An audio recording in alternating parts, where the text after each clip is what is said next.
दोस्तों, इस वीडियो में मैं आपको दिखाने जा रहा हूं कि आप अपने मैक ऑपरेटिंग सिस्टम पर प्रिंटर कैसे जोड़ सकते हैं। तो चलिए शुरू करते हैं और देखते हैं कि हम यह कैसे कर सकते हैं। तो मेरे पास एक वाईफाई प्रिंटर है जिसे मैं अपने मैक ऑपरेटिंग सिस्टम से कनेक्ट करना चाहता हूं। तो इसके लिए मुझे सबसे पहले सिस्टम सेटिंग्स खोलनी होगी। मैं इस एप्पल लोगो पर क्लिक करके सिस्टम सेटिंग्स खोल सकता हूं और फिर सिस्टम सेटिंग्स पर क्लिक कर सकता हूं। यहाँ विकल्प या मैं सिस्टम सेटिंग्स विंडो खुलने के बाद डॉक पर सिस्टम सेटिंग्स आइकन पर भी क्लिक कर सकता है। बस थोड़ा नीचे स्क्रॉल करें और यहाँ आपको यह विकल्प मिलेगा जिसमें प्रिंटर और स्कैनर लिखा है। अभी इस विकल्प पर क्लिक करने जा रहे हैं। मुझे इस सूची में कोई प्रिंटर नहीं दिख रहा है, लेकिन एक बार जब आप प्रिंटर यूएसबी से जोड़ लेंगे तो आपको यहाँ इस अनुभाग में प्रिंटर का नाम दिखाई देगा और एक बार जब आप इस विकल्प पर क्लिक करते हैं, यदि आपका प्रिंटर और आपका मैक ऑपरेटिंग सिस्टम एक ही वाईफाई पते से जुड़ा हुआ है, तो आप यहाँ सभी प्रिंटर की सूची देखेंगे। इसलिए यहाँ यह ध्यान रखना महत्वपूर्ण है कि आपका प्रिंटर और आपका मैक ऑपरेटिंग सिस्टम एक ही नेटवर्क या एक ही वाईफाई नेटवर्क से जुड़ा होना चाहिए। तो यह वह प्रिंटर है जिससे मैं कनेक्ट करना चाहता हूं। इसलिए मैं बस इस प्रिंटर का चयन करने जा रहा हूं। और एक बार जब मैं इस प्रिंटर का चयन करता हूं, तो मेरा मैक ऑपरेटिंग सिस्टम इस प्रिंटर के बारे में सारी जानकारी इकट्ठा करने जा रहा है और फिर एक बार जब यह हो जाता है, आप देख सकते हैं कि इसका उपयोग HP और V4520 श्रृंखला है।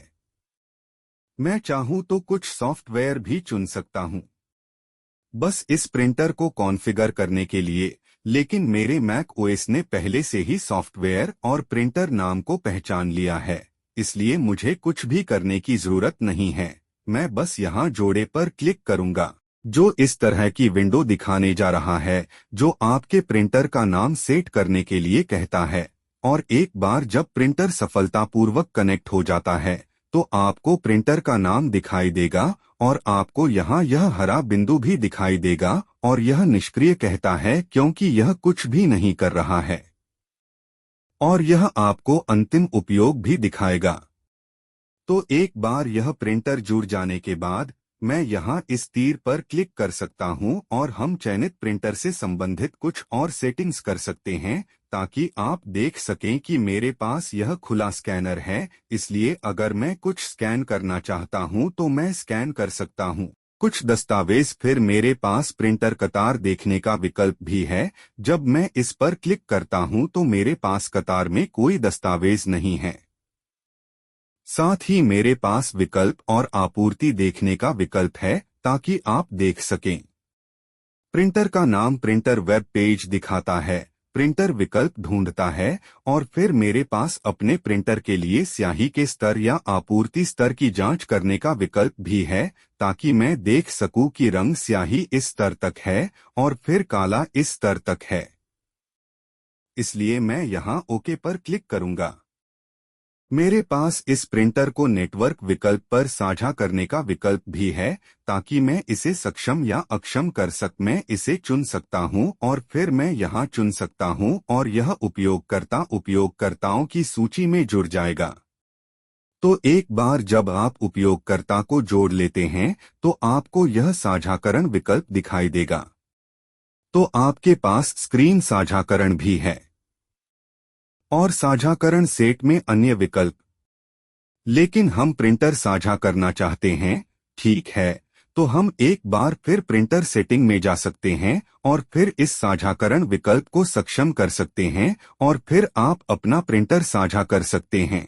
आप इस प्रिंटर को डिफ़ॉल्ट के रूप में भी उद्धृत कर सकते हैं, ताकि मैं इस प्रिंटर को डिफ़ॉल्ट के रूप में क्लिक कर सकूं। इसलिए यदि आपके पास कई प्रिंटर हैं, तो आप प्रिंटर में से किसी एक को इस डिफ़ॉल्ट प्रिंटर के रूप में सेट कर सकते हैं। और अंत में मेरे पास इस विकल्प का उपयोग करके प्रिंटर को हटाने का विकल्प भी है।